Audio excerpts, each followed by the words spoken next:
Seguimos en su programa Clínica Legal y les recuerdo nuestros números telefónicos, el 0424-684-7471 y el 0414-606-9194. 0424-684-7471 y el 0414-606-9194. Les recuerdo que estamos en el circuito judicial en materia de delitos de violencia contra la mujer y estamos hablando con el equipo interdisciplinario que atiende a esas mujeres que son víctimas de violencia y también a los niños y adolescentes. Seguimos, William Romero, y quisiera hacerle una pregunta tanto a la doctora, a la psicóloga y a la licenciada Manuela, psicóloga, Carolina Delgado, licenciada en Trabajadora Social, y Adriana Delgado, abogada. Por allá está Ana, Ana, ¿verdad? Que no ha querido hablar, pero ahorita la hacemos hablar, no importa.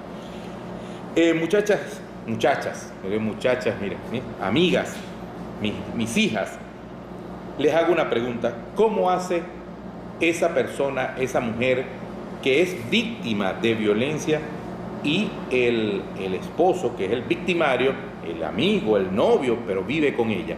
¿Cómo hacer en esos casos? Sí, bueno, se van a ver todos los días después que ella denunció esa violencia, William. Sí, es decir, viven juntos, la casa es de quien la está sometiendo a esa violencia.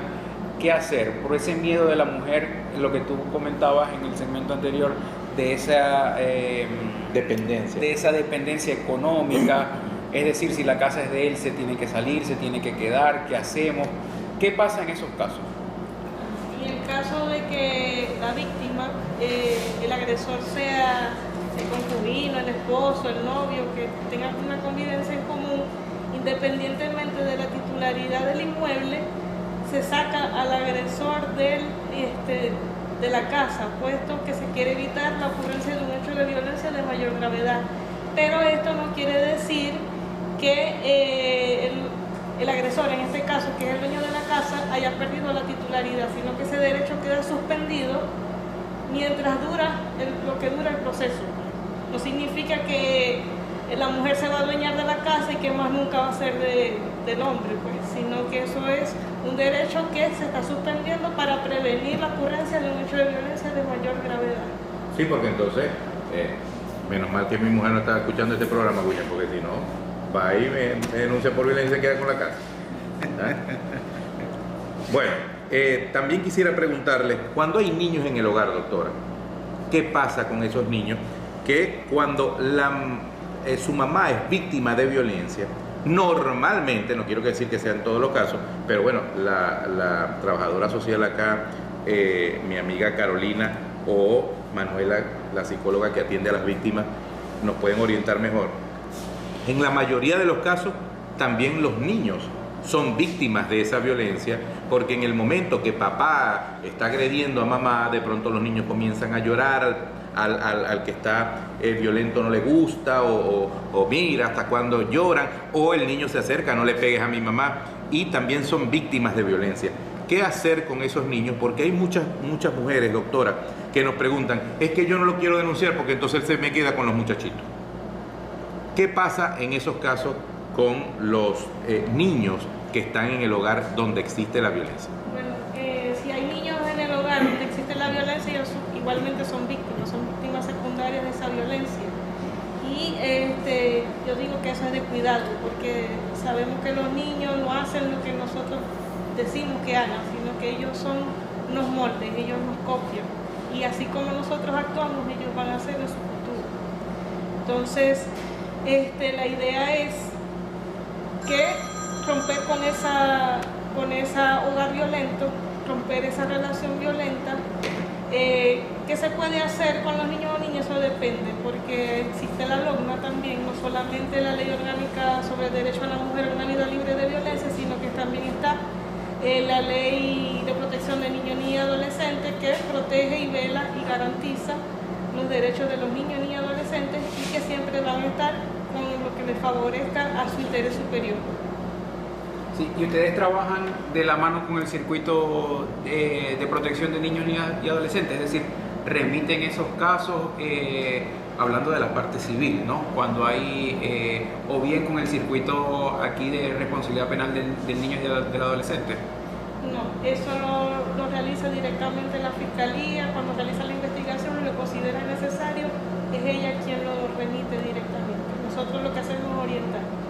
Es decir, y fíjate Jesús, porque volvemos a lo que hablamos al comienzo del programa, ¿no? O en el segundo segmento, del trabajo que hacen en las escuelas, la educación, ¿no? Porque si bien el niño está siendo víctima secundaria de esta violencia de género, ya hay un trabajo preventivo a nivel de escuelas, de educación, de este equipo interdisciplinario, y hasta pudiera ser el mismo niño el que haga la denuncia en un momento determinado. ¿Les ha pasado esa situación? Ha ido el niño y de pronto le ha dicho a su maestra, al director de la escuela, mira, mi papá golpea a mi mamá, por ejemplo.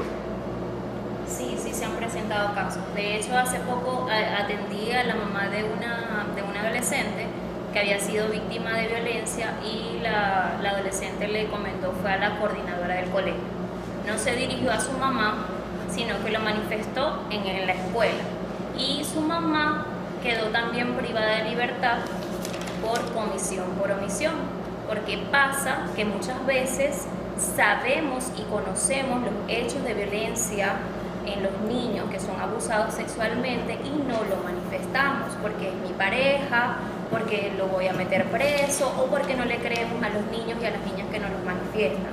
En este caso, la señora tenía cierta disciplina, ella de hecho salió porque se comprobó que ella no lo sabía ciertamente, pero era porque no le estaba brindando esa confianza de lo que les mencionaba anteriormente, y le tenía una coraza, un muro de contención, que esa niña le tenía era miedo, y ella decía, si yo le cuento a mi mamá me va a matar, o sea, no me va a creer a mí, le va a creer es a él.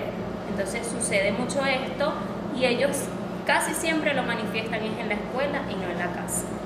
¿Cómo atacan ustedes en la parte psicológica a esos niños, a esos adolescentes que sufren de violencia, que ven a su papá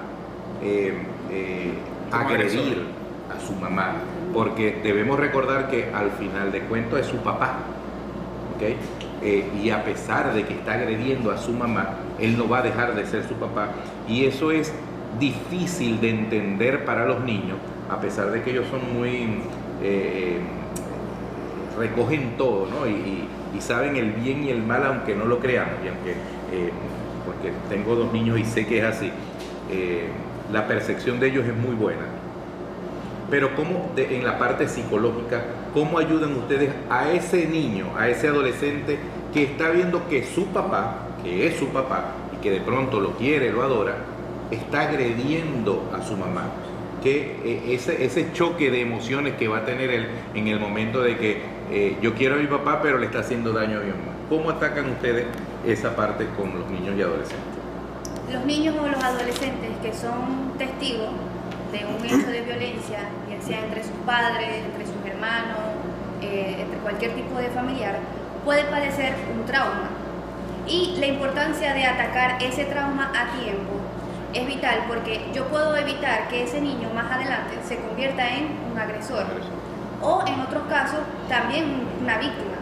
Entonces, cuando una niña o un niño viene, por ejemplo, acá al tribunal abusado sexualmente, yo tengo que, aparte de atenderlo a nivel legal, tengo que indicarle o recomendarle que asista al psicólogo, porque también hay una herida emocional que es importante atenderla. A lo mejor para ese niño no es el mejor momento de su vida, una etapa fuerte, difícil, él no sabe qué está pasando, no entiende, pero aunque sea, hay que hacerle ver que lo que está pasando no es lo que debería pasar, que está mal, que a pesar de que esté pasando por este hecho triste, doloroso, tiene que superarlo en la medida de lo posible en compañía de un psicólogo y de sus familiares que sean factores de protección para ese niño.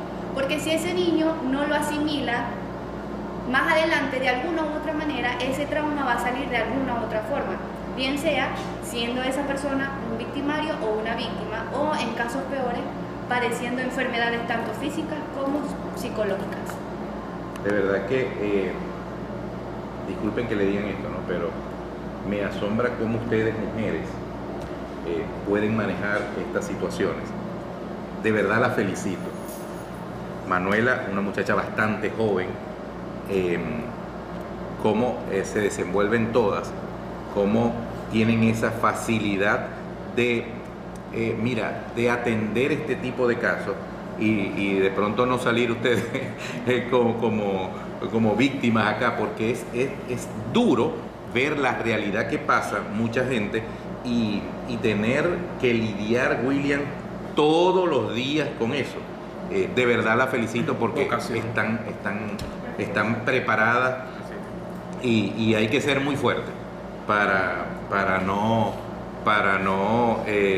¿cómo les digo? Para no tener un daño ustedes emocional y psicológico viendo todo este tipo de casos que me imagino ven todos los días. Seguimos conversando con el equipo interdisciplinario del circuito en materia de delito de violencia contra la mujer del estado Zulia, pero vamos a escuchar un buen tema que nos tiene Jaime Aguirre en los estudios de Eclipse 88.3 en su programa Clínica Legal.